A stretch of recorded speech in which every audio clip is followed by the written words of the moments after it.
les attaques informatiques touchent tous les hôpitaux, que le problème n'est pas de savoir si on va se faire ou pas attaquer, mais quand.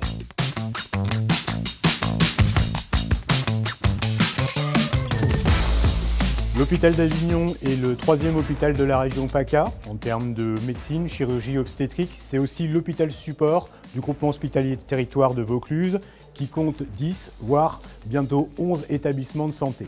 Être hôpital support, ça veut dire développer des filières de soins et ces filières de soins au service des patients et des soignants s'appuient sur des outils numériques. Donc pour développer ces usages numériques, on a besoin d'installer des nouveaux logiciels et ces logiciels s'appuient sur des infrastructures informatiques. Mon enjeu, c'était de faire en sorte de moderniser une infrastructure qui était vieillissante, d'apporter de la performance, puisque les utilisateurs ont besoin que les logiciels répondent rapidement, d'apporter de la sécurité, et puis surtout, j'avais une contrainte de temps et de budget.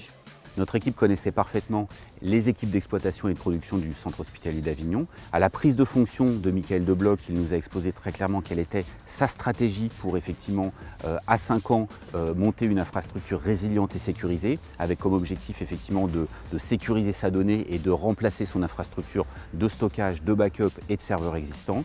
On était au cœur de la stratégie de Store Data et des services qu'on pouvait proposer, c'est-à-dire la construction, la mise en production et la prise sous maintenance de l'ensemble de l'infrastructure proposée avec des engagements qui étaient très forts. Donc il était très important que les infrastructures qui portent l'ensemble des applications du centre hospitalier d'Avignon soient toujours disponibles, et ce, quel que soit le protocole utilisé et le profil de données.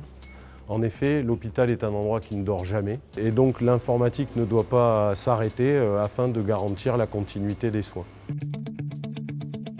Nous avons choisi de continuer sur du matériel NetApp selon plusieurs critères: la résilience, la performance, la protection et la sécurisation des données.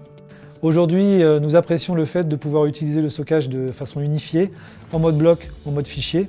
Nous apprécions également les mécanismes de sécurisation des données, la facilité d'administration et également la possibilité d'étendre facilement la plateforme existante.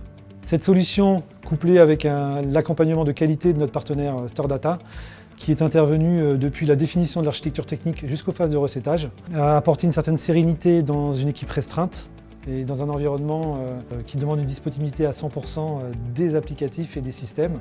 Cela nous a permis de faire une migration des données complètement transparente. Donc nous sommes aujourd'hui en mesure d'apporter à l'utilisateur un service plus performant et plus sécurisé. Aujourd'hui, pour moi, les bénéfices sont de plusieurs ordres. Le premier, au niveau de la performance que nous avons multiplié par 4, et évidemment, les utilisateurs sont très satisfaits. Le deuxième, au niveau de l'agilité.